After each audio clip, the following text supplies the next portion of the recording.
African zone to trade amongst themselves with little barrier or no barrier at all. What I don't understand is why these laws, whether on the side of Nigeria, whether on the side of Ghana. On the side of Nigeria, it is said that this law has been remembered by Ghanaian traders because of the fact that they can no longer export their goods to Nigeria, because a lot of the time from Ghana to Nigeria, movement is done via road. Whether it's human transportation, whether it's goods transportation, it's usually done via road. Very few people travel by air. And I can dare say a minute amount of people travel via water. So if that be the case, a lot of traders in Ghana have suffered losses, and just maybe when they now begin to think, how do we retaliate? How do we get back to Nigeria? Then they remember that they had the law. This is all me saying. This is all me thinking. I'm not saying that is what it is. But then they remember that they had the law, the GIPC law, and they decided to, make sure that the law is effective all of a sudden. And who bears the brunt? The brunt is borne by Nigerians who are living in Ghana. Does this affect Nigeria as a country? Yes, it does. Because a lot of those people who are living in Ghana have family members, relatives here in Nigeria that they send money to, who in turn pay taxes one way or another, whether directly or indirectly, maybe via VAT. But the truth is that they pay tax one way or another. And if that be the case, the people who send money from Ghana to Nigeria are also aiding in the revenue we generate in the country. So yeah, they're important. They are important. And that is why we need to rethink this very situation. And I would not talk much. It's 30 minutes gone past the hour. I've passed the hour. I'm going to have your opinions right away. And I want to know, really, how do we resolve these issues? Now, when you look at China and the United States, I mean, the trade war has been going on for so long a time. When you just finally feel like they're resolving it, there's a new charge, there's a new battle, and you know what? United States is, putting up tariffs on. But then again, do you think these two governments in Africa, in the West African region, and I even think, one of the biggest countries, or the two of the biggest, will I say it here? Let's just say, yeah, two of the biggest countries in the West African zone, in the continent, one would imagine that they would respect the treaty, the ECOWAS treaty. One would imagine that they would respect the African trade agreement. What's that thing they call it? The African trade agreement that they signed into law. One would expect that they would respect that law as well. But look at it. Both sides of the divide having laws that trumps the ECOWAS treaty and the African treaty that was just signed not too long ago, some few months ago, I think in the month of July. And it beats my imagination. And who bears the brunt of this? The people, the common man, the Ghanaian traders, the Nigerian traders, and their families. How do we resolve this? That's the question I want to know. All of you who studied economics, this is the time where we get to talk. How do we resolve this? What can the government in Nigeria do? Because it's already it's already been debated in the House of Representatives. It's already been debated. So maybe we can lend our voice. Maybe we can lend our voices, I beg your pardon, to this very debate, and give the government some insight as to what to do and when to do what to do, and even how to do what to do. So this is that place where we get a call in. Do you think maybe if we reopen our border? We've had that argument several times, and people have said, oh, the closure of borders is inimical to the progress of Nigeria. Me for certain have said that maybe we could have increased tariffs on goods being imported, because when you close the borders, exportation is also going to suffer, whether you like it or not. And I always said that if we say that the borders are porous and that's why we're closing it, it's an indictment on agencies like the Customs Service, right?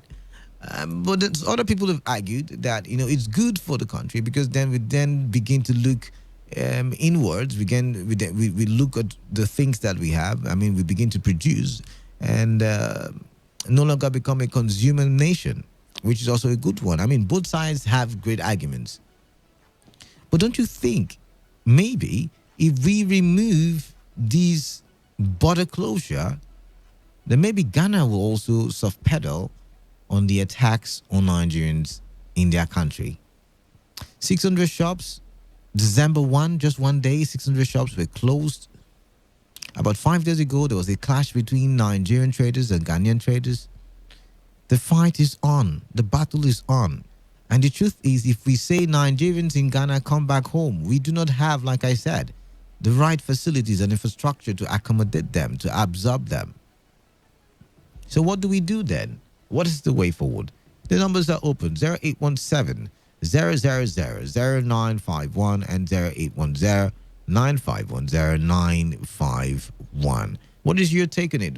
What do you think? Because the House of Reps member who brought this up in plenary, he was talking about the fact that she believes that the border closure was the major reason why Nigerians were maltreated in Ghana. And going beyond this, I think it's time the government realizes that she begins to play a role as the big brother in Africa, as the giant in Africa. Because, in South Africa, we're experiencing xenophobic attacks. And now even in Ghana, we want to, come on, think about it. It's time that the government begins to realize that she needs to play the role of big brother. And how does she play the role of big brother? First of all, getting her act right in the country. Fight corruption. Put the necessary infrastructure in place. Build the schools that are working and functioning. Give us hospitals without mosquitoes that attend to patients with or without police reports or even money to pay for emergency. You get? But what is your take on it? What is your take on it? Do you think the border reopening will ease the sufferings of Nigerians in Ghana? Do you even think the government should bother? Do you think the government should what's the word now? Do you think the government should be concerned about Nigerians in Ghana? Because I'm wondering, and really, because now the pointers are closed borders. And I remember one time, Ghanaian traders are threatened. I think we talked about it on the Nine Show one time. Ghanaian traders are threatened, and they said that if the border closure continues, that they would also have to, be reprisal attacks on Nigerian traders. And maybe, just maybe, these are reprisal attacks. These are reprisal attacks. So how do you think we should handle this very situation? 0817 000 0951 and 0810 9510 951. I am Kalada, and this is the Saturday morning show, and it's that time for you to call in and let's talk. 95.1 FM.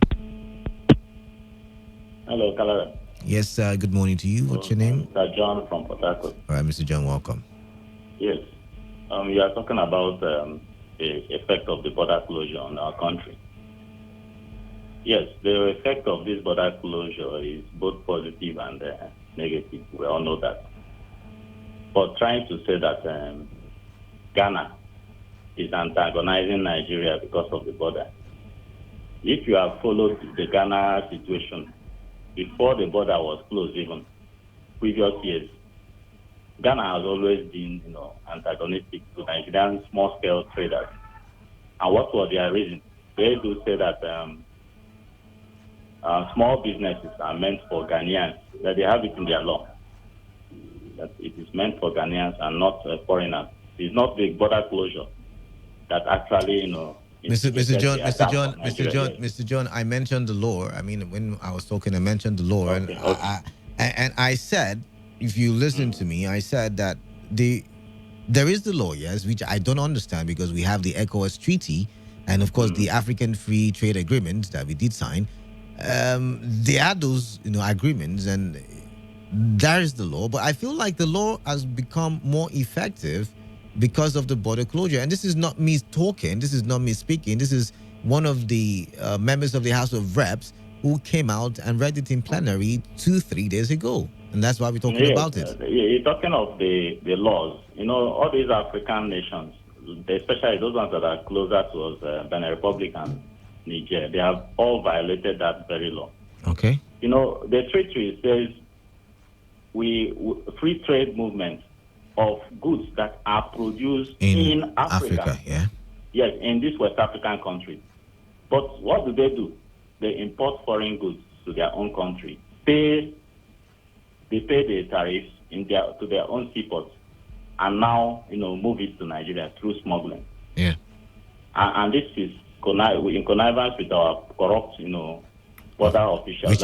Which I said, which I mentioned. Yeah. Yes, and that is exactly why President Buhari said the reason for the border closure is as a result of this honesty. All right. Now, Yes. we already had all of those arguments in the time in the time past, and I do agree with you on that one. But then again, what if we had increased the tariff on those products? What if we had? We already have an increased tariff. Yeah. Now this That's is why what they have to resort through smuggling. Yeah. This is what I'm saying now. You violated my, let's take a cue from United States and China. You violated my trade rules.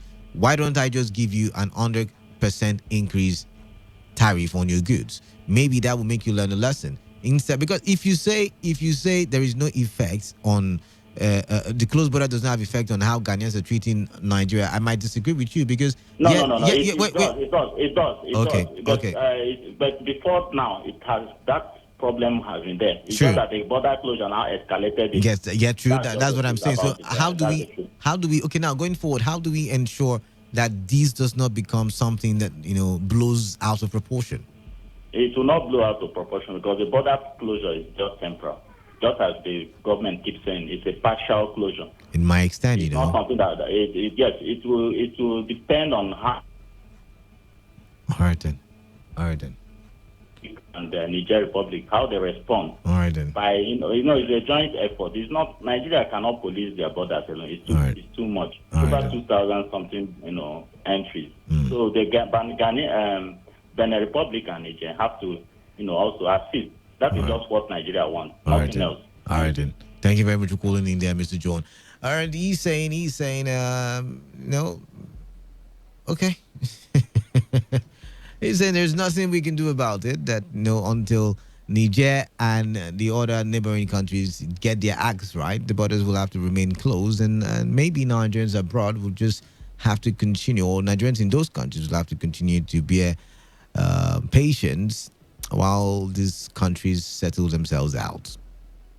But really, do you think if we reopen our borders, I mean, with all the facts that we've reeled out for you, do you think if we open our borders, it will reduce the sufferings of Nigerians in countries like Ghana, Niger Republic, Cameroon, and the likes? Really, I want to know, because, I mean, if in one day, 600 shops are closed. 600. That's no small number. 600. It sounds like, going to my one market now. If you close 600, you've closed like a quarter or more of the market. 600 shops. That's almost 1,000 shops. But you get more than half a thousand. Interesting. Let's take this call. 95.1 FM. Good morning again. Yeah, good morning to you. Remind me. You said Iba is my name. I'm calling from Port Harcourt. All right then. Truth be told, because I like saying truth to whosoever cares to listen. All right.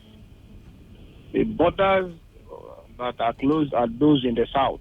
No border in the north is closed. A sitting House of Rep member made it very, very clear. All right. I called a person, not me rather, but I was in a vehicle with a person that